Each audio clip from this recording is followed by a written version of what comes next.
Hello everyone, easy physics by N K channel पर आप सब बच्चों का एक बार फिर स्वागत है।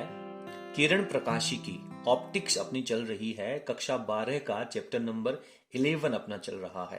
अभी तक अपन ने जितना भी पोर्शन पढ़ा है, प्रत्येक वीडियो का लिंक आप लोगों को डिस्क्रिप्शन में मिल जाएगा।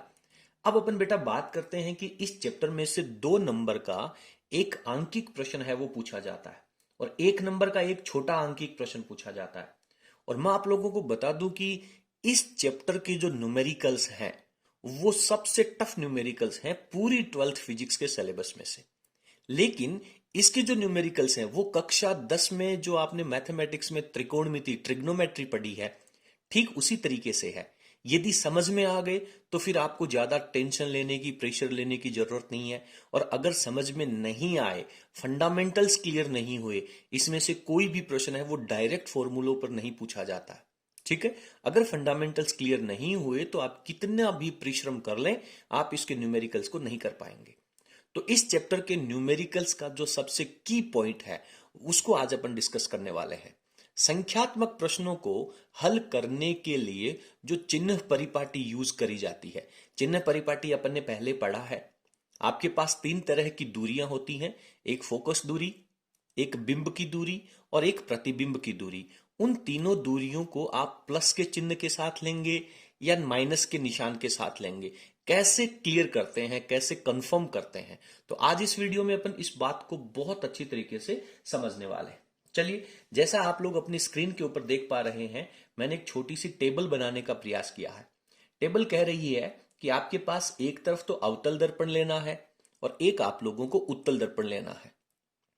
अवतल दर्पण में अपन ने 6 स्थितियां पढ़ी हैं बिंब को रखने की। बिंब रखोगे तो प्रतिबिंब कहां प्राप्त होगा, इसकी 6 स्थितियां पढ़ी हैं। 6 में से जो 5 स्थितियां हैं वो बेटा आपके वास्तविक प्रतिबिंब की प्राप्त होती हैं। आप लोग पिछले वीडियो में जाकर के, जहां पे अपन ने पढ़ा है कि दर्पण के लिए प्रतिबिंब बनाने के नियम, कहां वस्तु रखोगे तो प्रतिबिंब कहां प्राप्त होगा, उसको आप बहुत अच्छे तरीके से पहले कंफर्म कर लें। चिन्ह परिपाटी को आप अच्छे से समझ लें। इवन मैं ये कहूंगा कि अब तक जितने भी टॉपिक्स पढ़े वो आपके क्लियर होने चाहिए।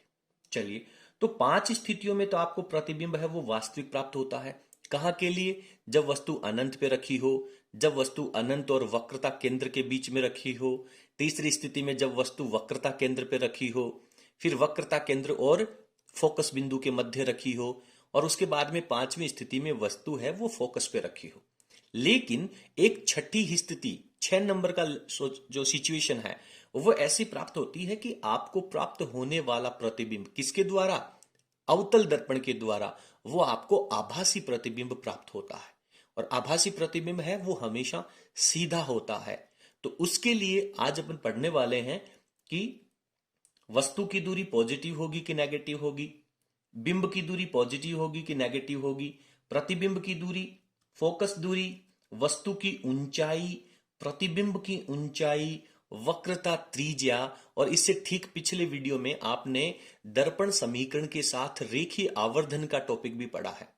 तो वो जो आवर्धन क्षमता होती है उसकी वैल्यू भी पॉजिटिव होगी या नेगेटिव होगी। पहले तो अपन अवतल दर्पण के लिए पढ़ेंगे और उसके बाद में अपन उत्तल दर्पण के लिए पढ़ेंगे। यदि आज का वीडियो आप लोगों को समझ में आ गया तो मैं आपको विश्वास दिला दूं कि कोई भी न्यूमेरिकल आप गलत नहीं करके आएंगे। ठीक है, चलिए सबसे पहले अपन पढ़ते हैं वस्तु की दूरी। इसे बिंब की दूरी से भी अपन कहते हैं, इसे अपन यू से लिखते हैं। क्लियर है बेटा? वस्तु से हमेशा प्रकाश आपतित होगा और चिन्ह परिपाटी में आपने पढ़ा है कि दूरियां नापने के लिए आपको ध्रुव से चलना पड़ेगा। तो यहां पे क्या होगा, जिस तरफ से वस्तु की तरफ से जब प्रकाश आएगा, आपके प्रकाश इस तरफ से यदि आ रहा है तो आपको बिंब की दूरी नापने के लिए उसके ऑपोजिट जाना पड़ेगा, क्योंकि दूरियां हमेशा ध्रुव से नापी जाती हैं। यहां पे मान लीजिए वस्तु रखी है, यहां पे मान लीजिए आपने दर्पण रखा है, तो डेफिनेटली प्रकाश तो इस तरफ से आएगा और दर्पण का जो मध्य बिंदु होगा जिसे अपन ध्रुव कहते हैं, उससे अपने को दूरियां नापने के लिए विपरीत दिशा में चलना पड़ेगा। तो हर परिस्थिति में, हर सिचुएशन में बिंब की दूरी हमेशा हमेशा नेगेटिव ली जाएगी। तो यहां पर जो u की वैल्यू है वो आपके लिए कैसी रहेगी? नेगेटिव रहेगी। इसमें भी जो u की वैल्यू है वो भी नेगेटिव रहेगी। और उत्तल दर्पण के लिए भी बेटा u की जो दूरी है वो हमेशा नेगेटिव रहेगी।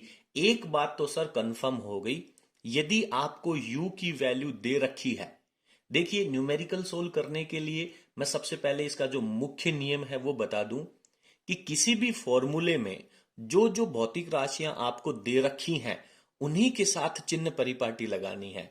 जिस भौतिक राशि की वैल्यू आपको निकालनी है उसके साथ चिन्ह परिपाटी आपको नहीं लगानी है। क्लियर है? तो यदि आपको बिंब की दूरी, वस्तु की दूरी दे रखी है तो तीनों स्थितियों में क्या लेंगे बेटा? नेगेटिव लेंगे। ठीक है। अब आप मुझे बताएं कि वास्तविक प्रतिबिंब अवतल दर्पण से क्या होगा? सर प्रकाश का परावर्तन होगा। परावर्तन का मतलब प्रकाश है वो वापस लौट करके आ जाएगा। तो इस स्थिति के अंदर आपके पास जो प्रतिबिंब बनेगा, तो जितने भी वास्तविक प्रतिबिंब हैं वो उस दर्पण से बिंब की तरफ ही बनेंगे, दर्पण के पीछे नहीं जाएंगे। यानी अगेन आपके पास प्रतिबिंब की जो दूरी है उसको नापने के लिए आपको ध्रुव से चलना पड़ेगा, प्रतिबिंब की तरफ चलना पड़ेगा। और प्रतिबिंब है वो आपके बिंब की तरफ है, यानी प्रकाश के विपरीत दिशा में चलना पड़ेगा। तो वास्तविक प्रतिबिंब यदि आपको लेना है तो निश्चित रूप से आप v की जो वैल्यू है वो आप लोग नेगेटिव लेंगे। लेकिन आभासी प्रतिबिंब दर्पण के हमेशा पीछे बनेगा। आभासी प्रतिबिंब हमेशा दर्पण के पीछे बनेगा। तो यहां पे मान लीजिए ये जो मैंने पेन रखा है ये आपका दर्पण है, प्रतिबिंब है वो आपका यहां पे पीछे की तरफ बन रहा है। आपने डायग्राम्स में बहुत अच्छे से पढ़ा है। मैं आपको फिर बता दूं कि ऊपर आप लोगों को लिंक मिल जाएगा, उस वीडियो में आप डायग्राम को पहले अच्छे से समझ लें। तो यहाँ पे दर्पण रखा है, ये आपके पास प्रतिबिंब बन रहा है, या आपने यहाँ पे बिंब रखा है। तो आभासी प्रतिबिंब जब पीछे की तरफ बनेगा तो इसके ध्रुव से आपको इस तरह से चलना पड़ेगा। और प्रकाश किधर से आ रहा था? सर प्रकाश तो वस्तु से आ रहा था, तो प्रकाश इस दिशा में आ रहा है क्योंकि ये बिंब है, बिंब से प्रकाश निकलेगा और प्रतिबिंब की दूरी नापने के लिए आप उसी दिशा में जाएंगे। तो इस स्थिति में आपको ये बात याद रखनी है कि जब भी कभी आभासी प्रतिबिंब की बात करें तो आभासी प्रतिबिंब की दूरी है वो बेटा अपने को पॉजिटिव लेनी है। और उत्तल दर्पण में, सर उत्तल दर्पण में तो प्रतिबिंब बनता ही आभासी है, और जब आभासी प्रतिबिंब बनेगा तो दर्पण के पीछे बनेगा, और दर्पण के पीछे बनने की स्थिति में आपको v की वैल्यू पॉजिटिव लेनी है। मैं फिर बता दूं, आपको इन चीजों को रटने का प्रयास नहीं करना है। आंखें बंद करके बीच में दर्पण की स्थिति, एक तरफ बिंब की स्थिति, फिर प्रतिबिंब वास्तविक है या आभासी है, किस तरफ बनेगा फील करना है। अंतरात्मा के साथ आपको इससे रिलेशन बनाना है, तब जाकर के आप इनके न्यूमेरिकल सोल्व कर पाएंगे। रटने का प्रयास करेंगे कभी नहीं हो सकता। चलिए फोकस दूरी की बात करते हैं। दर्पण आपके पास, चलिए मैं डायग्राम बना करके आपको बता देता हूं। ये मैंने सबसे पहले चित्र बनाया अवतल दर्पण का, इस तरह से। अवतल दर्पण जब आपने यहां पे बनाया है तो ये इसका मुख्य अक्ष है, यहां पे आप वस्तु रखेंगे, इस तरह से मुख्य अक्ष के समांतर प्रकाश की किरण आएगी और फोकस से होकर के गुजर जाएगी।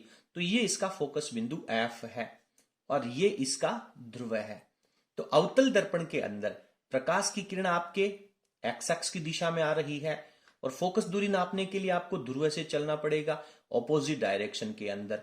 तो F की जो दूरी है, हमेशा अवतल दर्पण में F जो होगा वो नेगेटिव होगा, चाहे आपका प्रतिबिंब इस तरफ बने चाहे दर्पण के पीछे बने। अवतल दर्पण के अंदर फोकस हमेशा क्या होगा? नेगेटिव होगा। इस बात को आपको अच्छे से फील करना है, चाहे वो आभासी प्रतिबिंब हो या वास्तविक प्रतिबिंब हो, नेगेटिव होगा। चलिए बेटा उत्तल दर्पण बना लीजिए। सर उत्तल दर्पण तो ये होगा, बिल्कुल ये होगा, बड़ी अच्छी बात है। ये आपके पास मुख्य अक्ष होगा, मुख्य अक्ष के समांतर प्रकाश की किरण आएगी, परावर्तन के पश्चात कुछ इस तरह से निकल जाएगी। जब आपको पीछे की तरफ बढ़ाओगे तो आपको यहां मिलना पड़ेगा, ये आपका फोकस बिंदु है। प्रकाश किस दिशा में आ रहा है? यहां पे आप लोगों ने बिंब रखा है, वस्तु रखी है, तो प्रकाश तो एक्स अक्ष की दिशा में आ रहा है। यह आपके पास ध्रुव पॉइंट है। तो फोकस दूरी नापने के लिए आपको किधर चलना पड़ेगा? सर प्रकाश की दिशा में ही चलना पड़ेगा। और जब प्रकाश की दिशा में चलते हैं तो दूरियां पॉजिटिव ली जाती हैं। आपको याद रखना है, उत्तल दर्पण के अंदर फोकस दूरी हमेशा पॉजिटिव होगी, प्रतिबिंब की दूरी हमेशा पॉजिटिव होगी, बिंब की दूरी हमेशा नेगेटिव होगी। क्लियर है? चलिए बात करते हैं बेटा अपन वस्तु की ऊंचाई की। आप बहुत अच्छे तरीके से जानते हैं, चिन्ह परिपाटी में आपने पढ़ा है कि मुख्य एक्स से ऊपर की तरफ जो लंबाई ली जाएगी वो पॉजिटिव होगी। तो अवतल दर्पण में चाहे आपका प्रतिबिंब वास्तविक बने, चाहे प्रतिबिंब आभासी बने, बिंब को आप हमेशा, ऑब्जेक्ट को हमेशा मुख्य एक्स से ऊपर की तरफ लेंगे। तो आप इसकी हाइट नापने के लिए इस तरह से जाएंगे तो आपको दूरी क्या लेनी है? पॉजिटिव लेनी है। तो यहां पे वस्तु की जो ऊंचाई होती है उसको अपन h1 से भी कह सकते हैं, या फिर इसे o से भी लिखा जाता है, और ये हमेशा क्या होती है? पॉजिटिव होती है। तो यहां पे o की जो वैल्यू है वो हमेशा पॉजिटिव होगी। अगर आपके पास उत्तल दर्पण है तब भी सर बिंब को तो ऊपर की तरफ ही रखेंगे, और बिंब को जब ऊपर की तरफ रखेंगे तो इसकी हाइट भी आपको ऊपर की तरफ ले जानी पड़ेगी। तो इस केस में भी ऑब्जेक्ट की जो हाइट है, बिंब की जो हाइट है, वो हमेशा पॉजिटिव रहेगी, चाहे आपके पास अवतल दर्पण हो चाहे उत्तल दर्पण हो। फील करना है। डायग्राम मैंने आप लोगों के सामने बना रखे हैं। आपको बार बार, कम से कम 2-4 बार इस वीडियो को देखने के बाद एक रफ पेपर लेना है और उसमें इन दोनों डायग्राम्स को, अवतल दर्पण का भी और उत्तल दर्पण का भी, ये चित्र बना करके ये जितने भी चिन्ह हैं ये आपको फील करने हैं। यदि आपको 56 नंबर चाहिए तो इस चैप्टर में से जो 2 अंक का न्यूमेरिकल आएगा उसके लिए आपको सबसे ज्यादा मेहनत करनी पड़ेगी। ये बात आप बहुत अच्छे से समझ लें। इसके बाद में बात करते हैं बेटा प्रतिबिंब की ऊंचाई। प्रतिबिंब की ऊंचाई है वो अलग अलग होगी। कैसे होगी? यदि आपके पास अवतल दर्पण में वास्तविक प्रतिबिंब बन रहा है तो सारे के सारे वास्तविक प्रतिबिंब हैं वो बेटा आपके पास मुख्य एक्स से नीचे की तरफ बनेंगे। और आप जानते हैं कि मुख्य एक्स से नीचे की तरफ यदि आपको दूरी चलनी है तो वो नेगेटिव चिन्ह के साथ चलनी पड़ेगी। तो यहां पर इस केस में अवतल दर्पण में वास्तविक प्रतिबिंब, प्रतिबिंब की जो ऊंचाई है उसको अपन h2 से लिखते हैं, या फिर इसे कैपिटल I से भी लिखा जाता है। ये दूरी हमेशा कौन से चिन्ह के साथ ली जाएगी? यदि आप समझ चुके हैं तो निसंदेह आप इसका उत्तर देंगे, सर नेगेटिव ली जाएगी। ठीक है बेटा। इसके बाद में बात करते हैं अवतल दर्पण में आभासी प्रतिबिंब। पिछला वीडियो आपने पढ़ा है, बिंब कहां रखेंगे, प्रतिबिंब कहां बनेगा। केवल मात्र छठी स्थिति, 5 स्थितियों में आपके पास ये वास्तविक प्रतिबिंब बनेगा। छठी स्थिति के अंदर जब आप ऑब्जेक्ट को फोकस और ध्रुव के बीच रखेंगे तो यहां पर आप लोगों को प्रतिबिंब नजर आएगा, और यह प्रतिबिंब मुख्य अक्ष से ऊपर की तरफ बनेगा। और आप जानते हैं कि मुख्य अक्ष से ऊपर की तरफ जो दूरियां नापी जाएंगी वो पॉजिटिव लेनी है। कुछ बच्चे क्या करते हैं, साहब टेबल है, सर ने लिखवा दी, अलग अलग पासबुक में भी मिल जाएगी, इसको समझने का प्रयास ना करके रटने का प्रयास करते हैं। उनको अपने आप की जो रटन क्षमता होती है उसके ऊपर विश्वास होता है, लेकिन उनका जो विश्वास है वो उन्हें बहुत धोखा दे जाता है एग्जाम के दौरान, क्योंकि एग्जाम के दौरान वो इन चीजों को कंफर्म नहीं कर पाते हैं। चलिए बात करते हैं कि आपके पास उत्तल दर्पण है, बिंब आपने यहां पे रखा है, इसका प्रतिबिंब है वो दर्पण के दूसरी तरफ बनेगा और आभासी बनेगा और सीधा बनेगा। और निश्चित रूप से ये जो सीधा प्रतिबिंब है इसके लिए आपको जब हाइट लेनी होगी तो मुख्य अक्ष से ऊपर की तरफ चलना पड़ेगा, तो आपको इसके साथ पॉजिटिव साइन लेना होगा। क्या आप मेरी बात से सहमत हैं? ठीक है। अगला इसका जो महत्वपूर्ण पॉइंट आता है वो है बेटा वक्रता त्रिज्या। चलिए वक्रता त्रिज्या को अपन समझने का प्रयास करते हैं। सर ये आपके पास एक दर्पण है, अवतल दर्पण है। ये जो अवतल दर्पण है वो किसी ना किसी गोले का हिस्सा है। बिल्कुल सर हिस्सा है। तो ये गोला किस तरफ होगा? बाईं तरफ घुमा करके गोला पूरा बनेगा, या ये अवतल दर्पण दाहिनी तरफ घुमा करके बनेगा? सर बाईं तरफ घुमा करके बनेगा। यानी आपको इस गोले को पूरा करने के लिए बिंब की तरफ चलना पड़ेगा, और यहां पे इसकी क्या है? वक्रता केंद्र है। प्रकाश तो मुख्य अक्ष से एक्स अक्ष की दिशा में आ रहा है क्योंकि आपने ऑब्जेक्ट यहां रखा है, और इसकी वक्रता त्रिज्या को नापने के लिए सारी की सारी दूरियां, कैसी भी दूरी हो, ध्रुव से चलना पड़ेगा। तो आपतित प्रकाश के ऑपोजिट डायरेक्शन में चलना पड़ेगा। ठीक है, तो इस केस में आपके पास जो वक्रता त्रिज्या है वो क्या आएगी, नेगेटिव आएगी। लेकिन ये जो उत्तल दर्पण है, इस उत्तल दर्पण को आप समझने का प्रयास करें। इस उत्तल दर्पण में आप कौन से गोले का हिस्सा है, आपको गोला किस तरफ से बनाना पड़ेगा? सर इस तरह से राइट साइड में घुमा करके गोला बनाना पड़ेगा। लेकिन उत्तल दर्पण में बिंब किस तरफ रखा हुआ है? सर इस तरफ है। प्रकाश एक्स एक्स की दिशा में आएगा। वक्रता त्रिज्या नापने के लिए आपको केंद्र से चलना पड़ेगा। केंद्र से किस तरफ चलना पड़ेगा? सर आपतित प्रकाश की दिशा में। क्यों, इस तरफ चल करके नापोगे क्या? अरे भाई कलाकारों, ये बताओ, वक्रता त्रिज्या नापने के लिए इधर चलना पड़ेगा क्या? इसका वक्रता केंद्र तो यहां है। प्रकाश है वो हमेशा बिंब से आएगा, तो प्रकाश की दिशा में चल करके ही आपको इसकी वक्रता त्रिज्या नापनी है, और इस केस में पॉजिटिव हो जाएगा। तो यहां पर मैं इनकी वैल्यूज भी लिख देता हूं। वक्रता त्रिज्या की जो वैल्यू है, यानी आर की जो वैल्यू है, वो हमेशा अवतल दर्पण के लिए क्या रहेगी? नेगेटिव रहेगी। प्रतिबिंब कैसा भी बने भाई, प्रतिबिंब के बारे में चिंतित होने की जरूरत नहीं है। लेकिन उत्तल दर्पण में जो आर है, सर ये कैसा होगा? अभी आपने डायग्राम में अच्छे से समझा है, ये तो पॉजिटिव होगा। कंफर्म है, क्लियर है? चलिए, इसके बाद में अपन आ जाते हैं आवर्धन क्षमता में, रेखीय आवर्धन के ऊपर। इससे ठीक पिछले वीडियो में आपने एक बात अच्छे से पढ़ी है कि यदि आपके पास वास्तविक प्रतिबिंब बनेगा तो वास्तविक प्रतिबिंब के अंदर m की जो वैल्यू है वो नेगेटिव आएगी। यानी जब m की वैल्यू नेगेटिव दे दे तो आपको इस बात के साथ टिक करना चाहिए कि निश्चित रूप से जो प्रतिबिंब है वो वास्तविक होगा। लेकिन आभासी प्रतिबिंब जब कभी भी बनेगा तो m की जो वैल्यू है, रेखीय आवर्धन की वैल्यू है, वो पॉजिटिव होगी, चाहे दर्पण आपका कोई सा भी हो।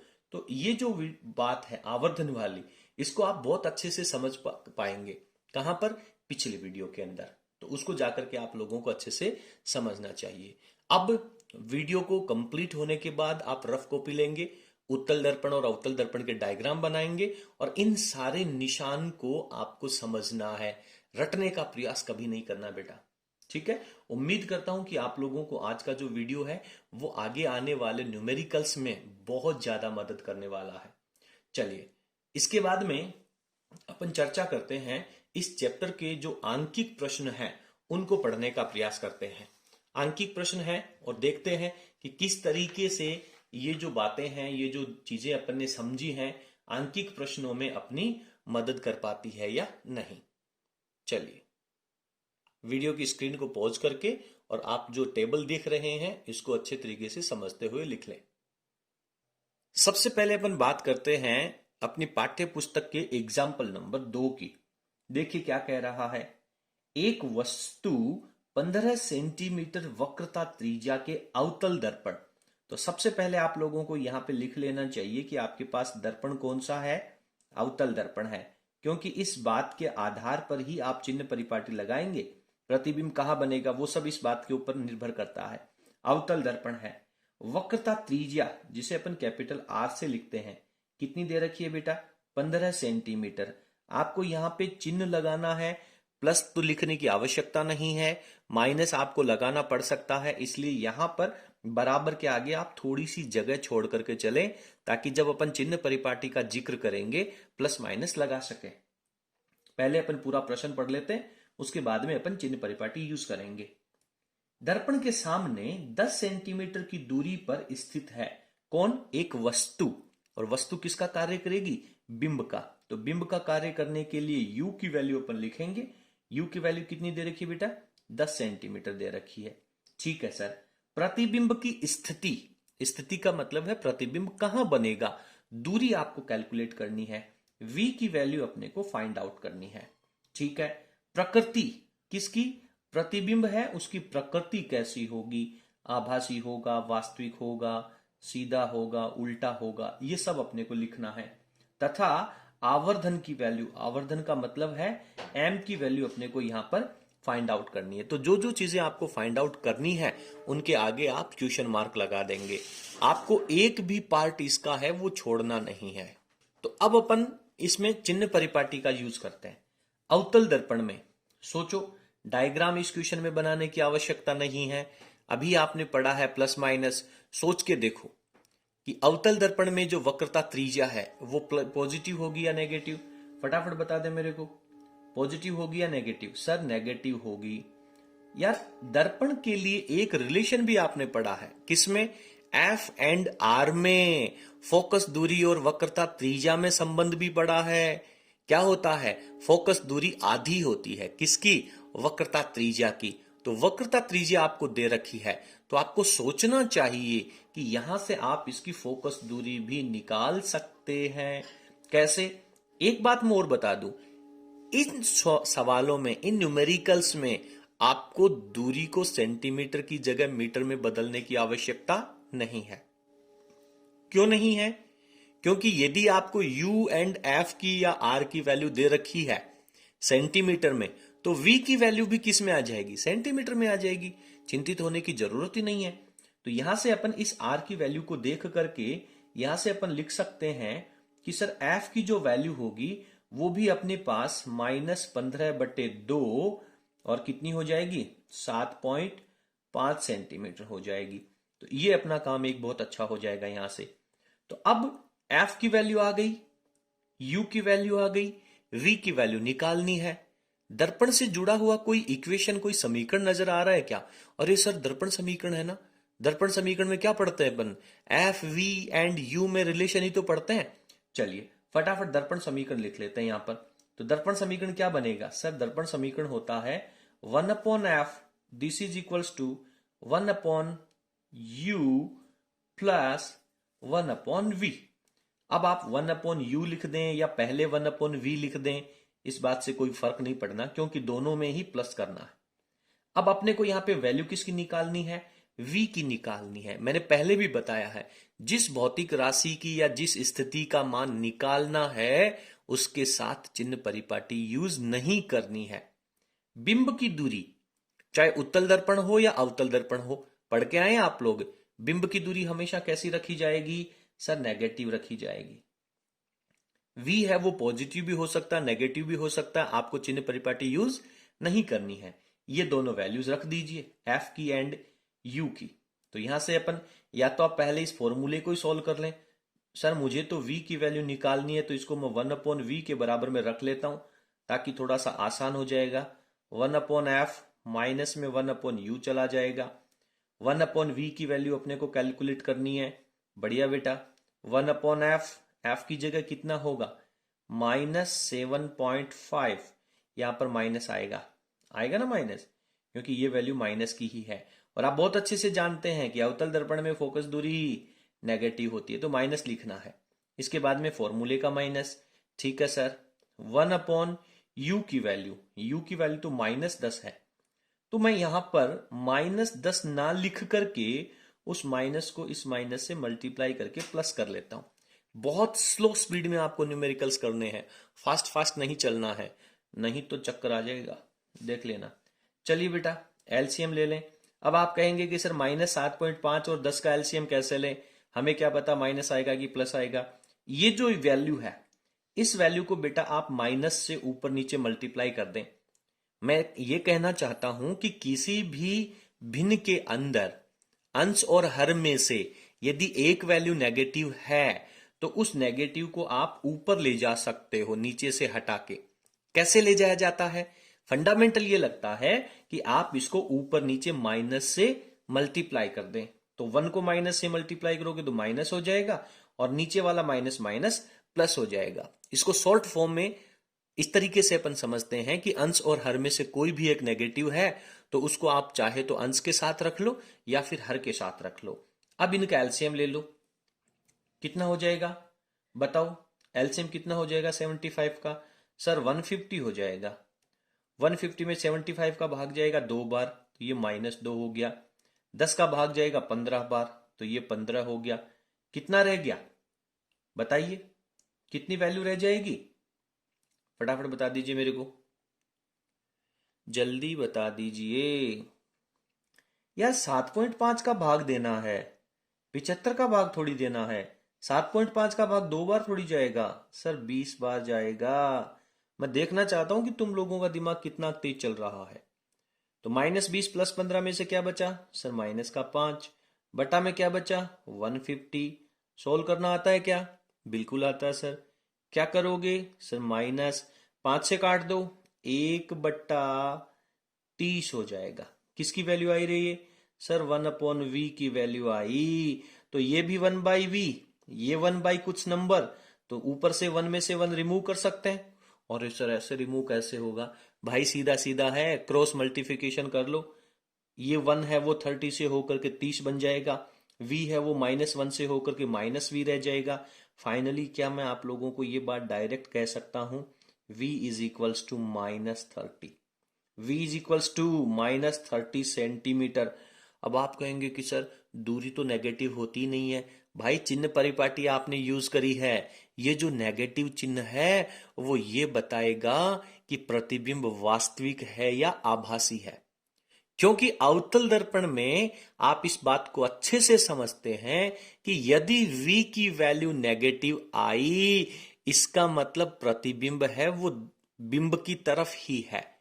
यदि v की वैल्यू पॉजिटिव आती तो आप समझते कि प्रतिबिंब है वो दर्पण के पीछे है। फील करना है, कोई फॉर्मूला नहीं है जो आपको डायरेक्ट आंसर बता देगा। सारा ज्ञान एक साथ अप्लाई करना है। v की वैल्यू -30, बिल्कुल इसको ऐसा का ऐसा ही छोड़ देना है। बात कर लीजिए प्रकृति की।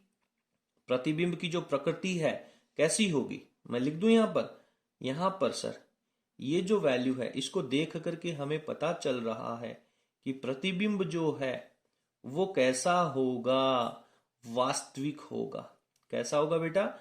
वास्तविक होगा। क्योंकि v की वैल्यू नेगेटिव आना यही संकेत है। वास्तविक है तो निश्चित रूप से उल्टा बनेगा। तो प्रकृति में अपन केवल 2 ही पॉइंट लिखते हैं। ट्यूशन में कोई भी ऐसा पार्ट रहना नहीं चाहिए जो पूछा गया है और आप उसका उत्तर ना लिखें, नहीं तो बेटा गड़बड़ हो जाएगी, देख लेना। चलिए बात करते हैं आवर्धन की। फॉर्मूला याद है क्या आवर्धन का? फॉर्मूला सर H2/H1 होता है। अरे कलाकारों, H2/H1 इसमें यूज थोड़ी होगा सर। इसके अलावा तो m का क्या फॉर्मूला है? याद करो, कौन बताएगा? जल्दी करो सर। m का फॉर्मूला होता है -v/u, और ये माइनस है वो फॉर्मूले का ही है। फटाफट वैल्यू रख दो। माइनस तो फॉर्मूले का रहेगा ही रहेगा। इसके साथ में माइनस में v की वैल्यू जो रखोगे वो -30 है, तो v की वैल्यू माइनस इसके साथ मल्टीप्लाई होकर के प्लस हो जाएगा। बटा में u की वैल्यू सर -10 है, बिल्कुल -10 रख दीजिए। m की वैल्यू क्या आएगी? अरे प्रतिबिंब की प्रकृति देख करके आवर्धन क्षमता लिखना नहीं आता क्या? पॉजिटिव होगी कि नेगेटिव होगी? अरे सर वास्तविक प्रतिबिंब होंगे उनकी m की वैल्यू तो नेगेटिव ही आती है ना? और आभासी प्रतिबिंब होंगे उनके लिए m की वैल्यू पॉजिटिव आती है। फटाफट चेक करो इसमें नेगेटिव आ रहा है कि पॉजिटिव? सर -3 आ रहा है। अरे -3 तो वास्तविक प्रतिबिंब के लिए होता है, और अपने प्रकृति को भी कैसा लिखा है? वास्तविक लिखा है। यानी प्रश्न अपना बिल्कुल टनाटन है, कंप्लीट है। चलिए उम्मीद करता हूं कि आप लोगों को ये न्यूमेरिकल बहुत अच्छे तरीके से समझ में आ गया होगा। इसको आपको वीडियो को देखने के बाद अभी आप एक बार स्क्रीन को पॉज करके उतार लें। क्वेश्चन जब पूरा हो जाए, चैप्टर जब आपका पूरा हो जाए, उसके बाद में आपको इन प्रश्नों को पुनः दोबारा सॉल्व करना होगा। चलिए अगले प्रश्न पे चलते हैं। अगला एग्जाम्पल नंबर 3 क्या कह रहा है? पढ़ो फटाफट। अवतल दर्पण के सामने देखिए, दर्पण का जो नाम है वो आपको लिखना बहुत जरूरी है। अवतल दर्पण है क्योंकि इन्हीं के आधार पर सारी चीजों का निर्धारण होगा। तो आपको क्वेश्चन में लिख लेना चाहिए, ये भी एक बहुत इंपॉर्टेंट वैल्यू है। अवतल दर्पण के सामने एक बिंब का प्रतिबिंब। जैसे जैसे प्रश्न पढ़ो आपकी बंद आंखों के सामने चित्र बनना चाहिए। चित्र बन गया तो 50% क्वेश्चन तो सॉल्व हो गया। एक टावर बोलियोगा गुरुजी मेरे तो सिर्फ चित्र चित्र ही बना है, बाकी तो की को नहीं बना है। तो कहने का मतलब चित्र के साथ साथ पूरी कहानी भी क्लियर होनी चाहिए। अवतल दर्पण के सामने एक बिंब का जो प्रतिबिंब है वो दर्पण के सामने दे रखा है कि पीछे? फटाफट देखो, सोचो। दर्पण के सामने, सामने का मतलब है बिंब की तरफ ही बनेगा। दर्पण के पीछे का मतलब है दूसरी साइड में। हर एक शब्द का महत्व होता है। बस ऐसे ही रोल की दौड़ कर देते हैं साहब, कोई सवाल समझ में नहीं आ रहा, कोई न्यूमेरिकल समझ में आ रहा। धीरे धीरे पढ़ोगे तो बेटा सब कुछ हो जाएगा। धीरे धीरे रे मना धीरे सब कुछ होए, माली सींचे सो घड़ा ऋतु आए फल होए। सो घड़ा जब माली है वो किसी फल को, किसी वृक्ष को सींचता है, तब जाकर के उसमें आउटपुट मिलता है। 1 मिनट में सवाल सोल्व होनी है। अवतल दर्पण के सामने तो प्रतिबिंब की जो दूरी है वो दे रखी है v बराबर, प्लस लिखूंगी माइनस, दर्पण में के सामने, सामने का मतलब बिंब की तरफ, बिंब की तरफ का मतलब सर 9 माइनस में आएगा, -100 सेंटीमीटर। यदि दर्पण की फोकस दूरी f का मान, दर्पण कैसा है रे सर? अवतल दर्पण है। अवतल दर्पण का फोकस किधर होता है सर? बिंब की तरफ होता है। बिंब की तरफ होता है तो वैल्यू भी नेगेटिव होगी, -98 सेंटीमीटर। बढ़िया। तो बिंब की दूरी क्या होगी? u की वैल्यू चाहिए। सर हम जानते हैं बड़े अच्छे से। कुछ लोग बोलेंगे जब क्लास में ये क्वेश्चन चल रहा ना, सर मैं बताऊं क्या?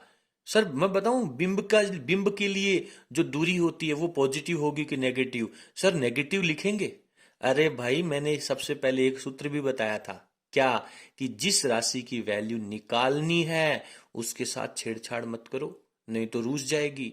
उसके साथ चिन्ह परिपाटी काम में नहीं लेनी है। प्लस हो माइनस हो पड़ी रहने दो, इसको छेड़ो ही मत। तो u की वैल्यू अपने को फाइंड आउट करनी है। u, v एंड f कोई तो फॉर्मूला था, चेक करो। कुछ तो गड़बड़ है। दरवाजा तोड़ो दया, कुछ तो गड़बड़ है। u, v एंड f में क्या रिलेशन लगेगा? अरे सर दर्पण समीकरण लग जाएगी। क्या होती है दर्पण समीकरण? 1/f बराबर 1/u प्लस 1/v। अब देखना, दर्पण समीकरण 1/f बराबर 1/u प्लस 1/v। थोड़े दिनों बाद में लेंस का समीकरण भी आएगा, इसके जैसा मिलता जुलता होगा। परीक्षा में जब प्रश्न पूछा जाएगा दर्पण समीकरण, और कलाकार लिख करके आएंगे लेंस का समीकरण। पूछा जाएगा लेंस का, लिख करके आएंगे दर्पण का। लेकिन बेटा मैं आप लोगों को एक बात बता दूं कि जिस दिन आप लोग लेंस का समीकरण याद कर लेंगे, उसके बाद में मैं आपको एक बहुत छोटा सा ट्रिक बताऊंगा कि नींद में भी आके कोई सवाल पूछोगे ना, तब भी आप उसका सही फॉर्मूला बताएंगे 100%। बस धीरे धीरे पढ़ते रहो। चलो, किसकी वैल्यू चाहिए सर? u की वैल्यू रखें कि पहले समीकरण को सोल्व करें? सर पहले समीकरण ही सोल्व कर लो ना, थोड़ी माथापच्ची कम हो जाओ। 1/u, v को भगाओ दूसरी तरफ, किस में जाएगा सर? माइनस में। बढ़िया बेटा, 1/u का सीधा लिख दिया बराबर 1/f, तो 1 लिखा। f की वैल्यू 98। सर माइनस तो भूल गए। अरे भाई नीचे माइनस नहीं लगाऊंगा, मैंने पिछले प्रश्न में पढ़ा था ऊपर नीचे में से कहीं पर भी माइनस हो तो एक जगह लगा दो। सोरा ये रहेगा, आसान ये रहेगा, इजी ये रहेगा कि ऊपर लगा दो। ये माइनस का यहां माइनस, फॉर्मूले का माइनस ही आया है। 1/v की वैल्यू सर -100। क्या करूं रे, जल्दी बोलो। अरे वाह, समझ में भी आता तुम्हें। सर प्लस का 100 लिख दो। बढ़िया बेटा, एलसीएम लो रे, लो एलसीएम लो इसका, उठाओ फटाफट। सर एलसीएम कौन निकालेगा, कैसे करेंगे? गुणा में पटक दो इनको। तो 98 को 100 से मल्टीप्लाई कर लिया, 98 का भाग गया तो माइनस का 100, और प्लस 100 का भाग गया तो 98। शाबाश बेटा, बहुत सीधे सीधे काम निकाल रहे हो। माइनस का बचेगा सर कितना रे? 2। ये कितना आ गया? ये तो सर बहुत बड़ा हो गया। होने दो, अपने बाप का क्या जा रहा है। जो सवाल में दे रखा है वो लिखना पड़ेगा। नहीं है समझ में? जितना दे रखा है लिख दो। शाबाश, करो सर। काटना आता है क्या? हाँ हाँ बिल्कुल आता है सर। 1 रखेंगे, 2 से काट दो, 9800 में भाग दो। 9800 में 2 का सर आधा कर दो, 4900। अब क्या करें, ये पूरी वैल्यू 1 के नीचे, ये पूरी वैल्यू 1 के नीचे, कुछ बच्चों के समझ में नहीं आता है। ठीक है, अब वज्र गुणा कर दो तो यार, ये 4900 और ये माइनस का u, तो u बराबर 4900। अब कई बोलेंगे कि सर माइनस का u आएगा। अरे भाई, जो सूत्र अंश और हर के लिए लागू होता है वो इस समीकरण में होता है। एक तरफ माइनस आएगा, चाहे u की तरफ लगा दो बेटा, चाहे इस साइड में लगा दो। तो मैं इधर लगा देता हूं। ये हो गया सर, मात्र किसमें? सेंटीमीटर में। सर ये तो बहुत बड़ा सेंटीमीटर हो गया। 4900 भी कोई सेंटीमीटर होता है क्या? अरे आजकल कोई 100 पीसा बोलेगी, हाँ? मैं तेरे में 500 पैसे मांगता हूँ, हाँ? ये अच्छा लगता है क्या? 500 पैसे, मैं तेरे 5000 पैसे मांगता हूँ। रुपए में मांगते ना बेटा, हाँ, रुपयों को नाम लेता है, सब समझ में आ जाओ। चलो, तो u की वैल्यू कितनी हो जाएगी? सेंटीमीटर में करें कि मीटर में? सर मीटर में कर लियो। कितना मीटर हो यार है? सर 49 मीटर हो गया। बहुत बढ़िया यार, ते तो सब कलाकार हो। हाँ, वेरी गुड। -49 मीटर। डब्बो गाल दो चारों मेर। आया? Very good. आया ना मजा? अरे वाह सर, बहुत अच्छे से न्यूमेरिकल समझ में आ गया। मजा आ गया आज तो। Very good. अगले सवाल पे चलें। फटाफट स्क्रीन को पॉज करो और छाप दो इसको। अगला प्रश्न संख्या 4, उदाहरण नंबर 4 को पढ़ते हैं। देखिए, ये जो सवाल है वो उसको किताब में थोड़ा सा गलत किया गया है। अपन इसको सही ढंग से समझ करके सोल्व करते हैं। ठीक है, चलिए। एक मनोरंजन पार्क में लगे अवतल दर्पण। तो सबसे पहले अपने को क्या लिखना चाहिए कि साहब अवतल दर्पण की बात चल रही है। और जैसे ही अवतल दर्पण नाम आया, आपको ये बात पता चलनी चाहिए कि 5 स्थितियों में तो प्रतिबिंब वास्तविक और उल्टा होता है। और जो इसकी आखिरी स्थिति है, कौन सी? कि वस्तु को जब फोकस और ध्रुव के बीच रखा जाए तो उस स्थिति में इसका प्रतिबिंब आभासी और सीधा बनता है। ठीक है ना, क्योंकि अवतल दर्पण अगले ने कह रखा है।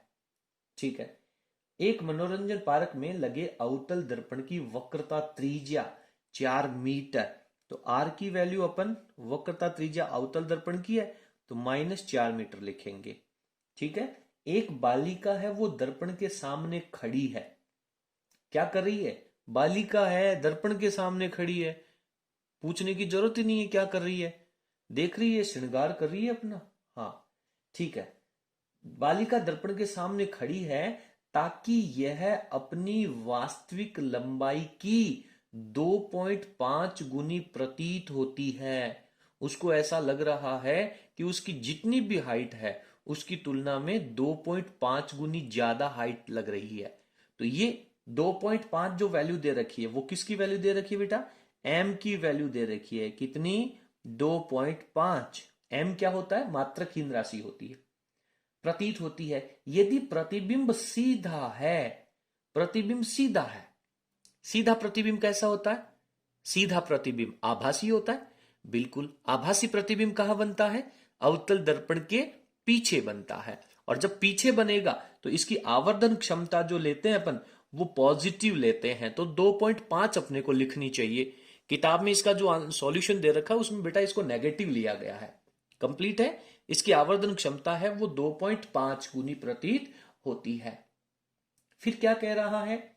तो दर्पण से कितनी दूरी पर खड़ी है, u की वैल्यू आपसे पूछी गई है। और आप बहुत अच्छे से जानते हैं कि सर u है वो तो नेगेटिव होता है, लेकिन यहां पे अपने को तो इसकी वैल्यू फाइंड आउट करनी है, इसलिए अपन इसके साथ तो प्लस माइनस नहीं लिख सकते।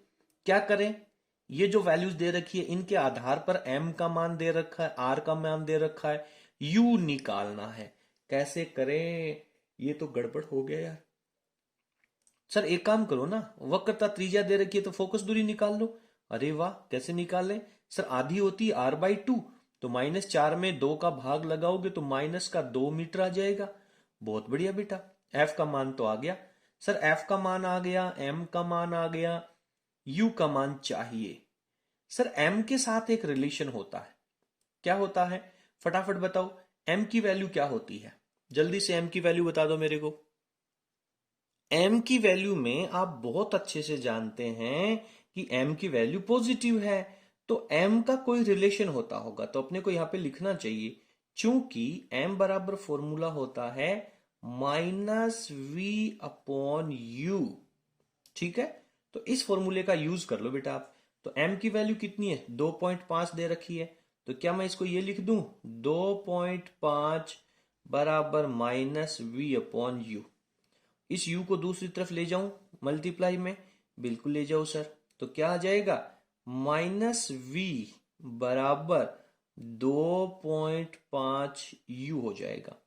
तो v की वैल्यू आ गई है आपके पास, -v की वैल्यू आ गई है। आप माइनस यहां से हटाएंगे तो इस तरफ लगेगा, एक साथ तो एक जगह तो लगेगा।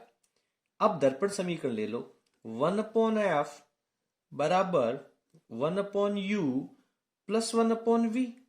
ठीक है, फटाफट वैल्यू रख दो। 1/f की जगह f का मान -2 है, तो -1/2 लिख देता हूं। बढ़िया बेटा।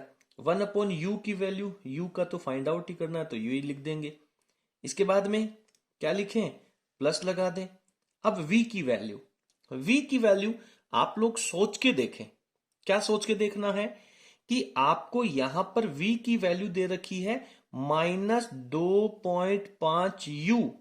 -2.5u। आपको बिल्कुल भी संकोच नहीं करना है कि सर हम इसको -2.5u कैसे लिखेंगे। आपको यहां पे -2.5u किसकी वैल्यू है, v की है, मुझे तो 1/v लिखना था, है ना। तो इसको मैं यहां से लिखता हूं 1/v, किसका, माइनस का 2.5u। ये मत कहना कि सर आभासी प्रतिबिंब था, सीधा प्रतिबिंब था, ये तो पीछे की तरफ बन रहा था, है ना। पीछे की तरफ बनेगा तो फिर v पॉजिटिव लिखना चाहिए था। अरे मेरे लाल, u की वैल्यू क्या होती है, u की वैल्यू नेगेटिव होती है ना, तो वो नेगेटिव इस नेगेटिव को कैंसिल कर देगा, तो v की वैल्यू पॉजिटिव आ जाएगी। कोई चिंता की जरूरत ही नहीं है। ठीक है, अब आप इसका सॉल्यूशन कर लो, एलसीएम ले लो। तो इसको -1/2 लिख दो, इसका एलसीएम लो बेटा। सर ये माइनस परेशान कर रहा है, माइनस परेशान कर रहा है तो ऊपर ले जाओ इसको प्लस बना दो, बन गया, बहुत बढ़िया। अब ले लो एलसीएम। सर 2.5u हो जाएगा, u का भाग लगाओगे तो 2.5 लग जाएगा, ये प्लस माइनस माइनस बन जाएगा, इसमें इसका भाग एक बार जाएगा, बहुत बढ़िया। क्या चल रहा है सर, -1/2, -1 करो रे, 1.5 सर, बटा में 2.5u, टिकाओ क्रॉस मल्टीप्लिकेशन, क्रॉस मल्टीप्लाई करो। सर ये माइनस की वैल्यू 2.5u बराबर में 3, और u की वैल्यू जल्दी बताओ, u की वैल्यू कितनी आएगी। सर u की वैल्यू आ जाएगी -3/2.5। मात्रक क्या चल रहा था, मीटर। तो इस प्रश्न का ये आंसर आएगा। आपको अच्छे से समझ करके इसको सॉल्व करना है। किताब में जो सॉल्यूशन दे रखा है वो आपको यूज नहीं करना है। ठीक है, उम्मीद करता हूं कि आपको ये एग्जाम्पल बहुत अच्छे से समझ में आया होगा। फटाफट स्क्रीन को पॉज करके और वीडियो को जो नोट्स हैं वो लिख लें। चलिए 5वां प्रश्न पढ़ते हैं। क्या कह रहा है 5वां प्रश्न, एक उत्तल दर्पण की फोकस दूरी। तो सबसे पहले अपने को यहां पे क्या लिखना होगा बेटा, आपको पता चल गया होगा इतने प्रश्न देख करके, अपने को एक उत्तल दर्पण लिखना होगा। उत्तल दर्पण, इस उत्तल दर्पण की फोकस दूरी f है। उत्तल दर्पण की फोकस दूरी कैसी होती है, पॉजिटिव होती है, तो यहां पे अपने को लिखना चाहिए फोकस दूरी। ठीक है, तो बिल्कुल आपको इसके साथ चिन्ह परिपाटी यूज करनी है। क्यों करनी है, क्योंकि आपको इसकी फोकस दूरी f दे रखी है। अब आप कहेंगे कि सर फोकस दूरी है तो लंबाई है तो सेंटीमीटर या मीटर में होनी चाहिए ना, तो सेंटीमीटर या मीटर इसमें नहीं दे रखा, f लिखा हुआ है। ठीक है, आगे कह रहा है एक वास्तविक बिंब इसके सामने इसके ध्रुव से f दूरी पर रखा हुआ है।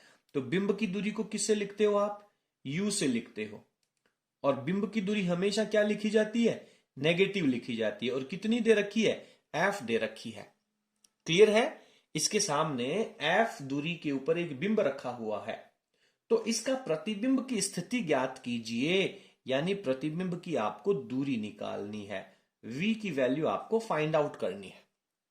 ठीक है, तो क्या करना चाहिए, एफ दे रखा है फोकस दूरी, यू की वैल्यू दे रखी है एफ के फॉर्मेट में, और वी निकालना है। तो सीधा सीधा अपन यहां पे क्या यूज कर लें सर, दर्पण समीकरण यूज कर लें। दर्पण समीकरण क्या होता है? दर्पण समीकरण फटाफट बता दीजिए सर। दर्पण समीकरण होता है 1/f बराबर 1/u प्लस 1/v। ठीक है, 1/f की वैल्यू, एफ तो पॉजिटिव ही होता है तो एफ लिख देंगे। इसके बाद में u की वैल्यू दे रखी है -f, प्लस आपको v की वैल्यू निकालनी है तो 1/v छोड़ देंगे। ये जो माइनस का 1/f है ये दूसरी तरफ जाएगा तो क्या हो जाएगा? 2/f हो जाएगा। प्लस में जाकर के ये 1/v रहेगा, क्रॉस मल्टीप्लाई कर दीजिए तो ये f ये 2v, और v के साथ वाला 2 है वो दूसरी तरफ डिवाइड में चला जाएगा। बहुत ही आसान सा प्रश्न है ये, और बहुत अच्छे तरीके से, बहुत सरलता से अपन ने इसको सॉल्व कर लिया है। चलिए अगला प्रश्न एक और पढ़ते हैं, एक और एग्जाम्पल अपन तैयार करते हैं। अगला प्रश्न, प्रश्न संख्या यानी एग्जाम्पल नंबर 6 अपन देख रहे हैं। चलिए फटाफट पढ़ लीजिए। एग्जाम्पल नंबर 6 क्या कह रहा है? एग्जाम्पल नंबर 6 फटाफट तैयार कीजिए, पढ़िए, स्क्रीन के ऊपर आपको नजर आ रहा है। एग्जाम्पल नंबर 6 कह रहा है कि सर एक अवतल दर्पण से, तो फर्स्ट ऑफ ऑल सबसे पहले लिख लीजिए कि दर्पण कैसा है? अवतल दर्पण है। अरे वाह, अवतल दर्पण का नाम लेते ही 6 की 6 स्थितियां, बिंब है, प्रतिबिंब है, कहां कैसा, सब तैयार हो जाता है। अवतल दर्पण से 20 सेंटीमीटर दूर रखे एक पिन, पिन का मतलब है यू, बिंब का मतलब है यू, कितना? 20 सेंटीमीटर, प्लस की माइनस? सर नेगेटिव ही लिखो, बिंब है तो नेगेटिव आएगा। प्रतिबिंब दर्पण से 40 सेंटीमीटर दूर बनता है।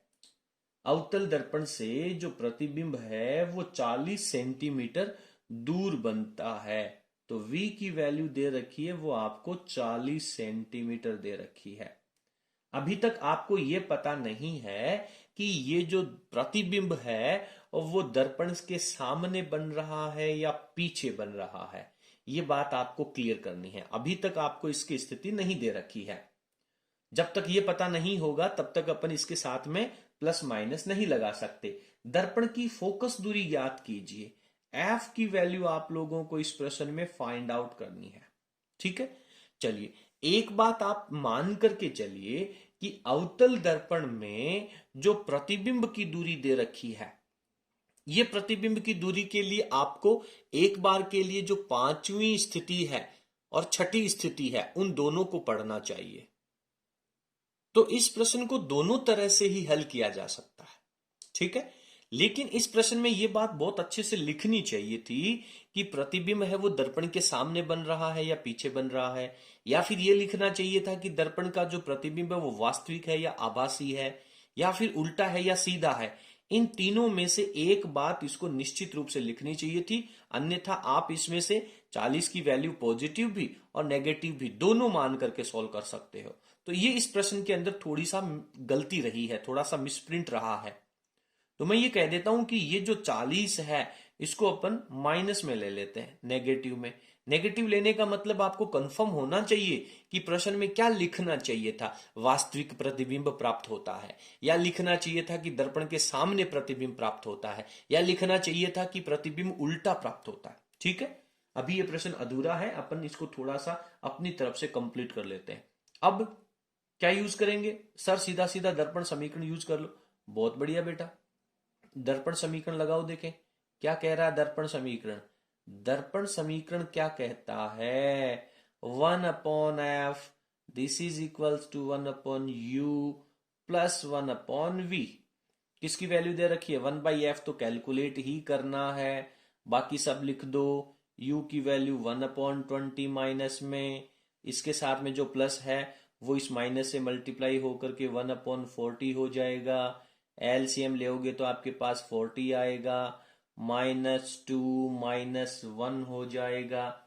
f की वैल्यू या 1/f की वैल्यू आपके पास -3/40 आ रही है। क्रॉस मल्टीप्लाई करेंगे तो कितना हो जाएगा, ये 40, ये -3f, तो f की वैल्यू दूसरी तरफ 40 और इसके गुणा वाला 3 चला जाएगा डिवाइड में, तो -40/3 मात्रक लगा दो सेंटीमीटर। तो इस तरह से इस प्रश्न को अपनी यहां पे सॉल्व कर लेते हैं। अब दो प्रश्न आप लोगों के सामने मैं देता हूं, उन दोनों प्रश्नों को सॉल्व करके उनके जो आंसर हैं वो आपको हमें वीडियो के कमेंट सेक्शन में जाकर के लिखना है। निश्चित रूप से आप उन दोनों प्रश्नों के उत्तर सॉल्व करके और हमें कमेंट सेक्शन में लिखेंगे और आप अपने स्वयं का मूल्यांकन भी करेंगे। चलिए, उम्मीद करता हूं कि आपको हमारा आज का वीडियो बेहद पसंद आया होगा। यदि वीडियो पसंद आया तो प्लीज आप इसे लाइक जरूर कर दें और इसे अपने सभी मित्रों के साथ शेयर करें। यदि आप हमारे चैनल पर नए हैं तो प्लीज चैनल को सब्सक्राइब कर बेल आइकन को प्रेस करें। चैप्टर नंबर 1 से लेकर के 10 तक के प्रत्येक टॉपिक, प्रत्येक सवाल, प्रत्येक एग्जाम्पल के वीडियोज अपन तैयार कर चुके हैं। बहुत बहुत धन्यवाद। Thank you.